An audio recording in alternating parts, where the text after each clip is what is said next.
It's summertime. Let the adventures begin, but let's remember safety first. Don't let distracted driving ruin your summer. Parents, your kids are watching, so put the phone down. That message can wait until you arrive. Be aware and alert for other drivers, work zones, and roadside workers. Let's make this summer one for the books by cutting out distracted driving. Stay updated on travel conditions this summer by downloading the MDOT Traffic mobile app and visiting mdottraffic.com.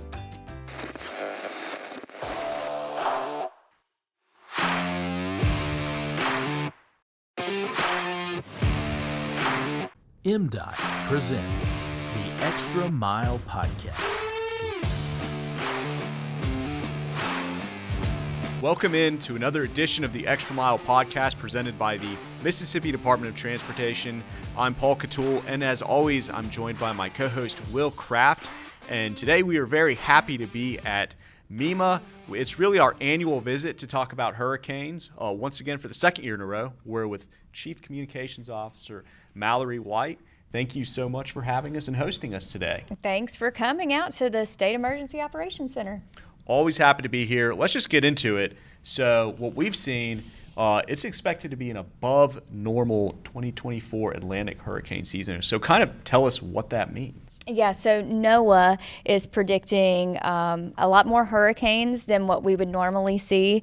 So as far as named storms, anywhere between 17 to 25 of those named storms, they're expecting 8 to 13 hurricanes. And then of those hurricanes, 4 to 7 major hurricanes, so that's category 3 or higher. And so lots of prep, and I know a lot of people probably have some anxiety hearing those numbers, but the past few years we have had above average predictions, and knock on wood, we were spared last year. Unfortunately, Florida wasn't, but we were. That is good. Let's keep that rolling. That's exactly right. In light of that, so what's maybe just standard procedure for you folks over here now, but what are some of the things you've been doing to sort of prepare as we enter this untimely season? So a lot of people don't get to see the prep work behind. So how do the emergency managers prepare? Well, we have 16 emergency support functions that we coordinate here at MEMA, and it is made up of multiple state agencies, MDOT being one of them. They are ESF 1, Emergency Support Function 1. External Affairs, what we do is ESF 15. And we have held about 7 different types of hurricane exercises. Our last big one was the HUREX, where we brought in all of the emergency coordinating officers from each state agency. And we ran through a simulated hurricane exercise. So, all right, this hurricane hit at this time, it's making landfall. Are we doing contraflow? Do we have students that need to be evacuated from a school? Various different types of situations. And then how are we going to communicate that to the public? We also partnered with the Mississippi National Guard and did a logistics exercise. All right, so a hurricane has hit and we have to open up commodity points of distribution sites for people to get tarps and water and those types of things. How do we exercise that? So there's actually a lot of behind the scenes work that goes through. We follow something that's called the State Comprehensive Emergency Management Plan. It is on our website, msema.org, for anybody to go out and see. We have a hurricane annex, and you can see it broken down from over 100 hours out before landfall all the way up to landfall of how the state is preparing, not just MEMA, but all the agencies. I love that.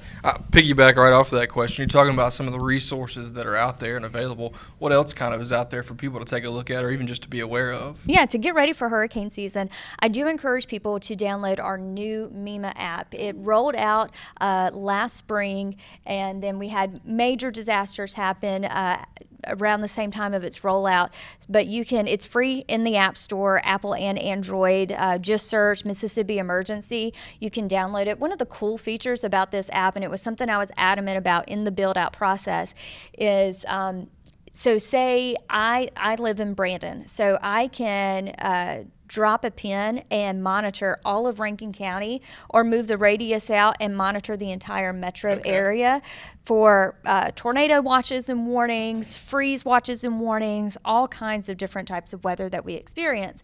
But not only that, my mama lives in Lamar County, and I can drop a pin on Lamar County and also monitor that area too for her. And so that was one of the features that I was adamant about having to cover the entire state of Mississippi. And it's actually very user friendly. It will prompt you whenever you go to set up, but also on there, there is a plug for MDOT. There is a link to MDOT's website so you can see traffic cameras because you are a major partner in that. You can get shelter information, but there are checklists too. So how do you prepare for a disaster? You need to have a disaster go kit. Well, what needs to be in that kit? And we put a checklist on there. And then you can also get lots of information from the guides and products that we do too. We have a new hurricane guide out this year. We also use MDOT's evacuation map in our hurricane guide. We also have a preparedness guide for older adults. That was actually a lesson we learned following the March 24th tornadoes last year, of just how older adults may not be as prepared as we would hope for them to be. And so we did a guide specifically targeted for them. So we have lots of products out there, all free for the public. Just give us a call, go online, and we can set you up. Love that. Yeah, all the travel resources and stuff. As she mentioned, we've got our stuff out there too. Paul can rattle off all the links, the URLs. Let's go. So we have it all in one place, really. Go to gomdot.com/hurricanes. The main thing there is our hurricane evacuation guide, like Malary mentioned. If you're in South Mississippi, really those 6 coastal counties, you really want to look at that and kind of plan your way out before we get any further in hurricane season for sure. And we appreciate all the resources that y'all have out there. Can you tell us one more time where exactly to go to get those? Yeah, so to get the MEMA app, go to your app store on your phone and search Mississippi Emergency. But if you go to our website, mscma.org, you can actually download those, or just give us a call here at MEMA, 601-933-6362, and we will be happy to snail mail you hard copies of any of our guides that you may need. We do this a lot, especially with schools and churches, nonprofit organizations. We go out and talk to a lot of folks. We go to summer camps, we go to church camps, and help spread the word about being prepared. So and so people can actually request us to do that too. That's also on our website, mscma.org, and click the contact, and you'll find a jot form to fill out to request us to come and speak. Excellent. Lots of good resources there. So again, if you're in South Mississippi, those 6 coastal counties, check them out. So let's say we don't want this to happen. We don't want a hurricane, but let's say there is one. Something you mentioned last time on the show, that 72-hour rule. Can you talk more about that? So the first 72 is on you after a disaster. This is a big message that we push, and people are kind of like, well, why? Well, you got to think about the second after a disaster hits, and this really the 72 hours after it hits. What are the local officials trying to do? They are doing search and rescue, so they are trying to find people. MDOT is out trying to clear the roadways so people like MEMA and our search and rescue teams can actually go out there and find people. And not only that, if we were to get the FEMA machine requested and up and running, it's going to take at least 72 hours for us to start moving these commodities in to these areas, and commodities such as tarps and water and things like that. And so we do have plans in place. We have pre-identified points of distribution for where we would hand out water and tarps to the public. However, if it's destroyed during a hurricane, that plan is now, we're having to move to plan B now, or plan C. So there are a lot of assessments that are happening in the first 72 hours. We're also trying to get a pulse check from our local EMA directors of just how bad is the damage. How big does this response need to be? Are businesses up and running? Because if businesses are open and power is out, and power is actually running, that changes our response. But if businesses are closed, there is absolutely no power, then you're probably going to get a full throttle response from us. And so it all depends on the need of those survivors and what the damage actually looks like in the impacted area. Yeah. I want to mention this one thing because it's something I can laugh about now, but I think we mentioned this on last year's show too. In that 72-hour window, what is the one thing that we would love for you not to do, right? Let's get out and go sightseeing during this time, going to check out the damage and what's happened here and there. I was in Hattiesburg when the tornado hit several years ago. I was still in college at the time, and made it through the storm. Our house got destroyed absolutely, and then got outside and started walking around. And had it not been for what had to have been an angel, but a gentleman on the corner who was looking at his own damage, I was just about to touch a live power line. I was looking around at all the damage, did not even think about it. So a very dumb decision on my part, but thankful that guy was out there and said that. But yeah, don't get out and go looking at the damage and stuff. I think even Director McCraney may have mentioned that a couple years ago too, Well, you make a very valid point, though. So there are a lot of indirect fatalities from a storm that happen, whether it be a tornado or a hurricane. Electrocution is one of them.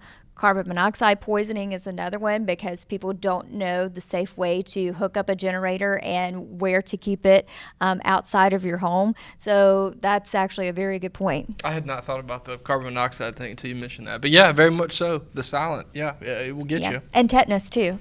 Oh, yeah, from touching stuff and doing different things, yeah. Nails and maybe stepping on a nail. Department of Health, another one of our partners, another one of our emergency support functions, they offered tetanus shots right after Rolling Fork because so much debris cleanup was happening, and so they were able to roll out and do that for citizens.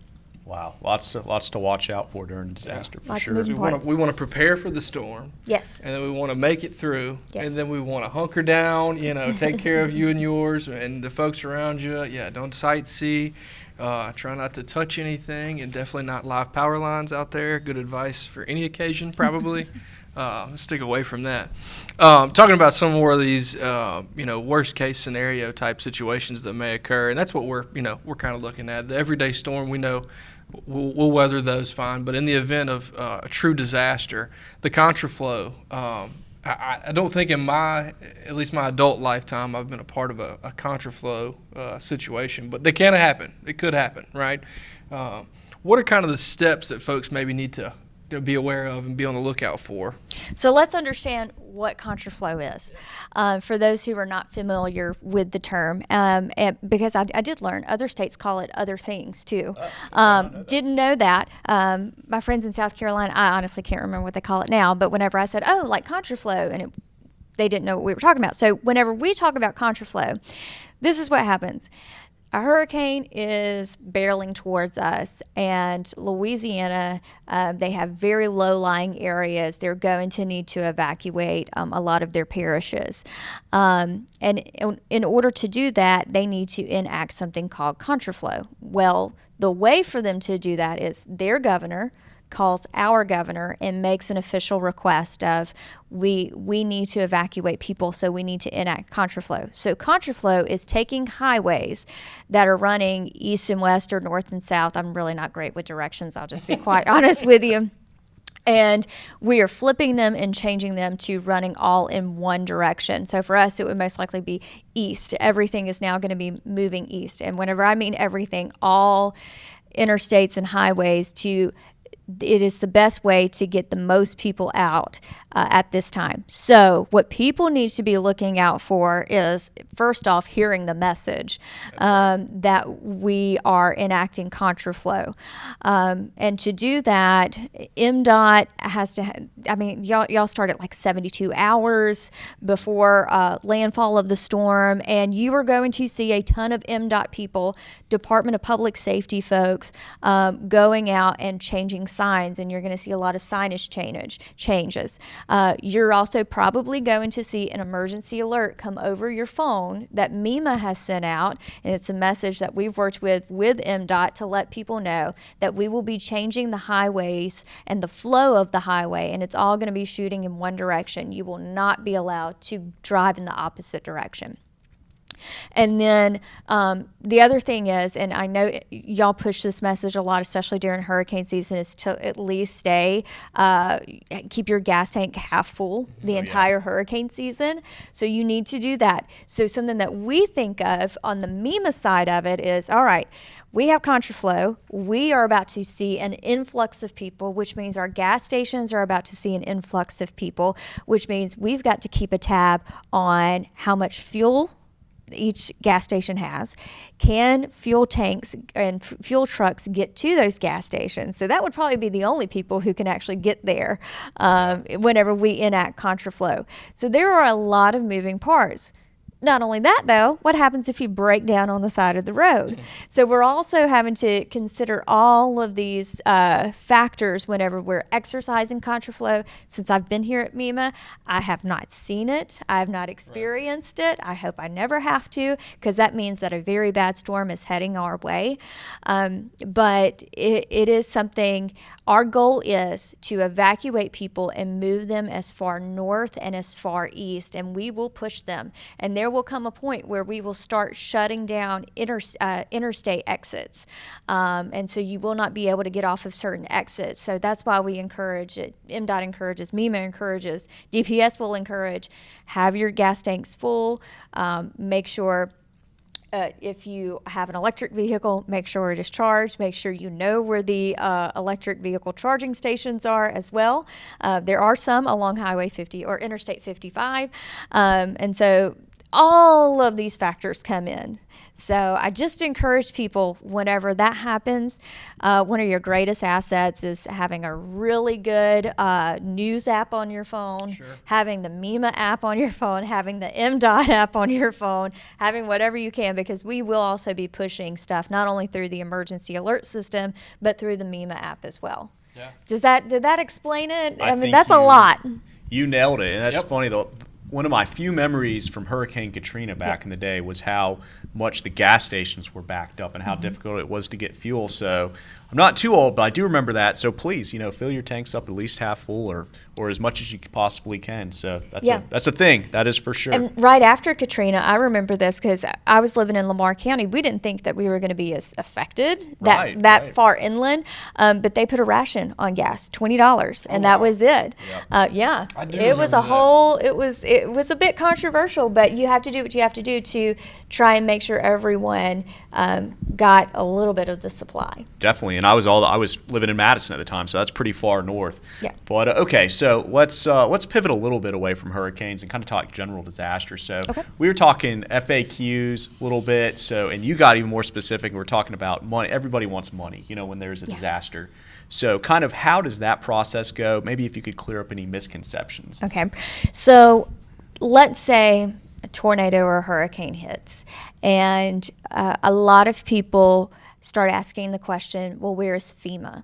Not MEMA, but where is FEMA? When are we going to get a check to fix this damage to our home? There are a lot of factors that go into getting FEMA assistance, and FEMA assistance is never guaranteed. I want to make that very clear for folks. We have to go out and do damage assessments to homes. We are not only counting the number of homes, but we're also counting how much damage do you have, because people don't realize there are ranges of damage. So it could be affected, like you have a few shingles missing. It can be minor damage, major damage, or completely destroyed. So we are looking at all of those factors, but not only that, whenever we ask for FEMA assistance, we're also looking at how many people have lost their job because of this disaster? How many people have lost their modes of transportation due to this? How many people are insured or underinsured or have no insurance? All of these factors come into play whenever we are writing and the governor is requesting a disaster declaration. So there's so much that goes into it. But there's also something that I want to introduce people to if they are not familiar with it. It is called the Social Vulnerability Index. So the Social Vulnerability Index is a scale of 0 to 1. And this is how vulnerable a county is to being able to recover on their own from a disaster. And there are multiple factors that go into it. Housing is one of them. Education is another one. Employment is another one. There are many factors, and you can look this up through the CDC has information on it. We have to use it. The census has information on it as well. You can see someone's social vulnerability index. And I'll give you an example. So the scale is 0 to 1. 1 being the least likely they are of being able to recover on their own. Sharkey County's social vulnerability index is 0.97. Oh, wow. So we knew and we understood that they were going to need an all-hands approach to their recovery. And if you actually look at the social vulnerability index map, a lot of Mississippi counties have a high SVI. So we are needed more than I think people tend to realize. And so whenever we do ask for a major disaster declaration, we are advocating for those that have very high social vulnerability indices. We're advocating for the people that we know are going to need this the most. But another thing is I want people to understand is if we do get FEMA assistance, individual assistance for me and you, to like help rebuild our home, on average in Mississippi, you can get anywhere from $35,000 to $4,000. That is the average amount of what someone gets from FEMA. And that's not enough to rebuild a home. No. So there are a lot of factors that go into requesting a federal declaration, but when FEMA comes in, they are going to be looking at the need of the individual. So your needs are going to be different from his needs and my needs. So you may get more money than I get or he gets. And so, well, it all depends on your needs. How dare you, Paul? But yeah, so that is just something that I wanted to kind of clear up is even if FEMA assistance is available, it is not meant to make you whole. And FEMA assistance is not always available. And so we have encouraged counties to form something called long-term recovery committees. So whenever we don't get a federal disaster declaration, the state can give these long-term recovery committees money for building materials only. And then that's whenever we work with our faith-based and nonprofit organizations and volunteers to get out there and help make repairs to homes. Yeah, That's a good I answer love there. that. And y'all do a great job staying on top of everything. We always appreciate coming out here and getting the updates and and honestly the common sense reminders on to be prepared and what's ahead. Are there any other programs or education pieces, literature, things that we haven't talked about maybe that folks should check out or be aware of? Our partners at the Department of Human Services, they also have a lot of programs. They have a brand new website. I do recommend people, especially for folks who receive SNAP benefits or receive those types of benefits from or through that agency, to look up some of the other options that may be for you. But that is also something that we help in messaging after a disaster. They have some very important programs out there, and I do encourage people to look more into what the Department of Human Services can offer. Yeah. I'm not their spokesperson, but we work very closely with them. That's right. Spokeslady for the state as a whole. That's right. There we go. All the agencies. What was the thing you were mentioning too about the, I guess it's the stress or anxiety for storms? Yes. So this year we started partnering with the Department of Mental Health. And the reason we did it is really during our unofficial tornado season in spring. I noticed whenever we would share a statewide graphic of, hey, we're expecting to see severe weather, the risk is 2 out of 5, or the risk is 3 out of 5. 3 out of 5 risk is a very high risk for tornadoes. 2 out of 5 is still a possibility for it too, though. But I noticed our followers and people who shared these graphics, they just kept saying, oh my gosh, I'm so scared. Oh my gosh, I just don't know what I'm going to do. Or, oh my gosh, we're not getting a break from this.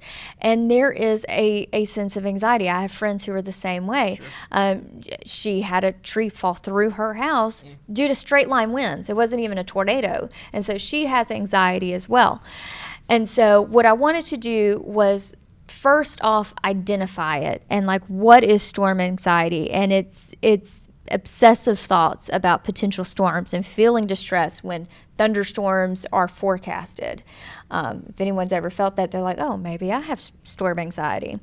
And then we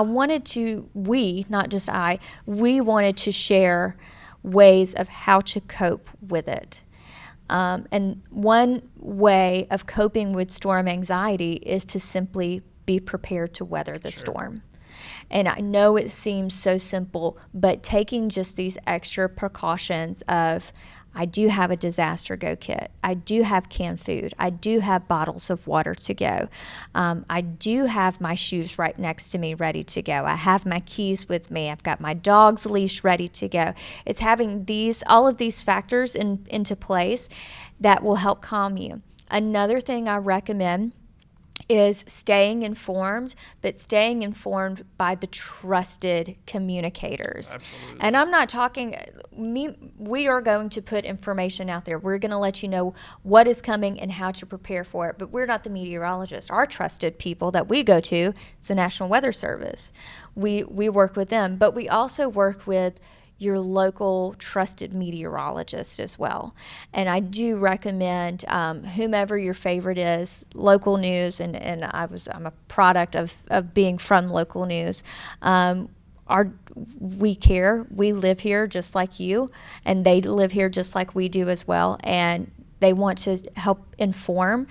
And I feel like they also carry a burden with them that whenever a tornado comes through and lives are lost, they feel a sense of responsibility. Sure.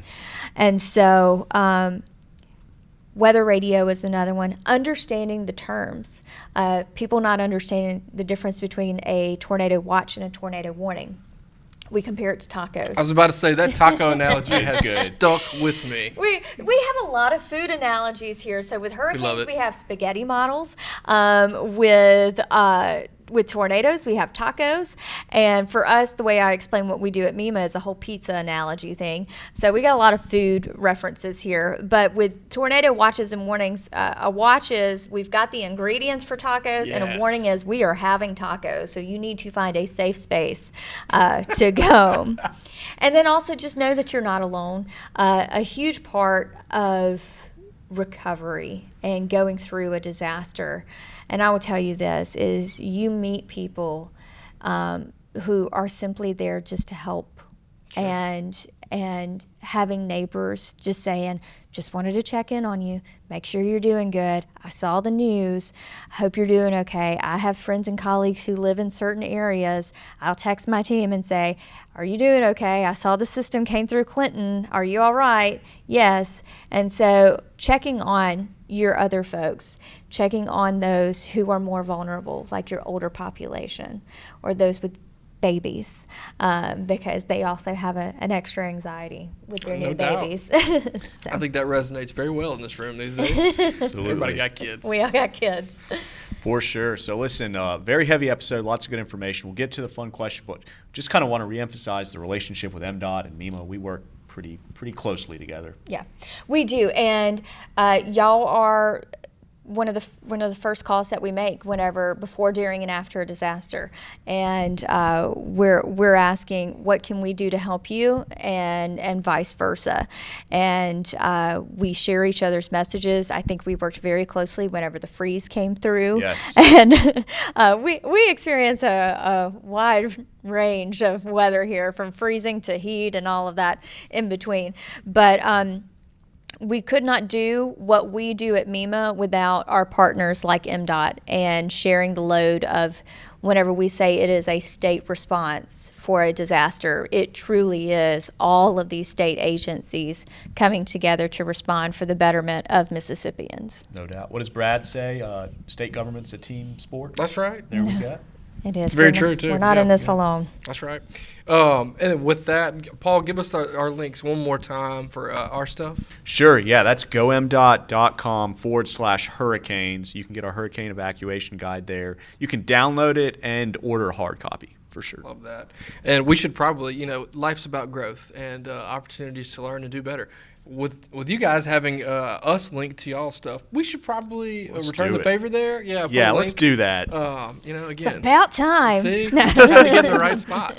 And then one more time for the links for you guys. Yes, so msema.org, that is our website. You can find anything and everything on there. We're also on Facebook, on X, and Instagram as well. Come follow us at MSEMA, and we share a lot of our information there. But we're also on Nextdoor. You will see some geo-targeted messages to specific areas whenever there is a disaster or we know that weather is coming up. So I do encourage people to follow us there. And then we have wonderful YouTube videos produced by our team in-house. One way to engage children is we have an informational robot. His name is Memite, and so I do recommend going out there and looking at Memite videos. Absolutely. And we also have Axel, our rock and roll ant for earthquake preparedness, because we also have earthquakes here in Mississippi, up in North Mississippi. So hurricanes down south and earthquakes up north. But hurricanes though are not just a coastal problem though. That This was is one true. more thing I wanted to say. You did. Yeah. Hurricanes are not just a coastal problem. Now they may take the brunt of it, but it can go all the way throughout the entire state. The flooding and everything else still contributes to issues. The heat. Yeah, the heat. The one I did not think about, as it's 128 degrees outside. We tried to do this episode outside. Just kidding. We love that. And again, appreciate all the info and all the hard work you guys do. It is truly a team effort, but with partners like you folks, we don't have to worry a whole lot about everything being where it's supposed to be and things going according to plan. Organization, the director here is great staff, great team. We appreciate y'all very much. And we appreciate y'all too. And with that, let's lighten it up a little bit. We're going to talk about some food and music. This couldn't be our podcast if we didn't hit those two high notes. Love it. We're going to give some honorable mentions here. So last time we were in the house, we asked her for where she likes to go eat, and she gave us 12 different places. A couple of those, though, Cuevas Fish House, excellent spot. Local 463, another good spot. Paul's old home base there. Have you been anywhere maybe new lately? It's not new to me, but I really do love Bourret's. It's on the square in Oxford. I know all the Starkville, all the Mississippi State fans are just kind of like, ugh, but it really is good. I'm trying to think of some other places. And I hate to be cheesy, but the best place to get any type of good meal is at Mama's house. Yeah, that's not fair. a restaurant. That's fair. That is my mama's house. And so, I hate to be cheesy, but it is the truth. You know what? I do have one more I need to give a shout out to. Como Steakhouse in Como, Mississippi. Oh, yeah. Yeah. Oh my gosh, I had it for the first time. I think it was last football season. Welcome to the show. And I was just like, oh, Yeah, it's up there. this is amazing. And the baked potatoes, huge, and it's just stuffed with all kinds of good stuff. And they cook the steak right there. They know what they're doing up there. Oh my goodness. They do it right. If you've never been to Como Steakhouse, go And check that out. did they do the fried pickle spears, I want to say? I don't remember having any room for anything except for the steak and potatoes. I think they have like a fried dill pickle spear thing. I don't know. Just try it all. It's all really We'll good. go check it out. What Yeah. time? We got time? Yeah, We'll Como, swing by there. Mississippi. Love Yep. that. And then we're gonna have a little sidebar question here off that same thing though. Dessert. What's your go-to dessert? On the spot. I am a bread pudding. Oh yeah, can't go wrong. So Lou's Full Serve. I got way too excited about that. Lou's but Full Serve in Jackson has some of the best bread pudding, and I used to live in Louisiana, and so Lou's Full Serve has some of stuff. the best bread pudding, and they serve it a la mode, and Oh, it's that does sound good. amazing. Well, I guess we're gonna have to go eat after this. I I can't think about know, it. so good, yeah. Shameless shout out to the former Two Sisters there in Jackson. That was my favorite place to get bread pudding. Had a little bread pudding and bourbon sauce. Change your life. Also the best fried chicken. One of the best fried chicken places around. R.I.P. Roosters, they just opened up a location in Flowood. That's right. And it's still awesome. I think that was a so, shout out on the yeah. last episode too. Yeah, she's consistent. Well, that's good. That's very There we good. go. We All could do that a whole food. show just on this. We're okay with that. Yeah, we're pivoting. And all that was 0 calories for sure, of course. Yeah. So, All right, so let's one more question. We'll make it quick. So, any concerts you've been to in the last year that you want to shout out? Anything big? So I recently did go to the amphitheater for the very first time. It was super nice. Never been there before. Highly recommend it for anyone who hasn't. Dylan Scott, though, recently performed there. He was actually really excellent. Love his music. I'm a huge country music fan. I didn't get to go see her whenever she was here, but I love Megan Maroney. Oh, yeah. At the state fair this past year, right? Yeah, and so she's the emo cowgirl. I've been listening to a lot of her music, and so I love her too. That's fantastic. And I know, Paul, this was your question, but I want to piggyback off of that. For it. We very much are big fans of the Brandon Amphitheater, too. So much so that we hope to be doing our next episode from the Brandon Amphitheater. Shout out. If anybody that works there sees this episode, we're going to come looking for you guys. But they've got a bunch of great shows. I mean, they do a really good job. The production's awesome out there. So love the Brandon Amphitheater. Shout out. We did not get any free tickets or anything from that, so don't misconstrue this. Good stuff, though. Great answers. Great answers. Absolutely. We might be heading your way, Brandon Amphitheater. But anyway, great episode. Malary, again, like what Will said, appreciate everything that MEMA does, that you and your staff do. So thank you. Thanks for having me. Absolutely. We'll go ahead and wrap things there. We want to thank our listeners, our viewers for tuning into the Extra Mile podcast. You can watch and listen to episodes by visiting gomdot.com/the extra mile. Follow us on social media, especially during disasters. At Mississippi DOT is the handle there. We want to thank our editor/producer, Drew Hall, for holding things down behind the scenes. And remember to drive smart out there on Mississippi highways.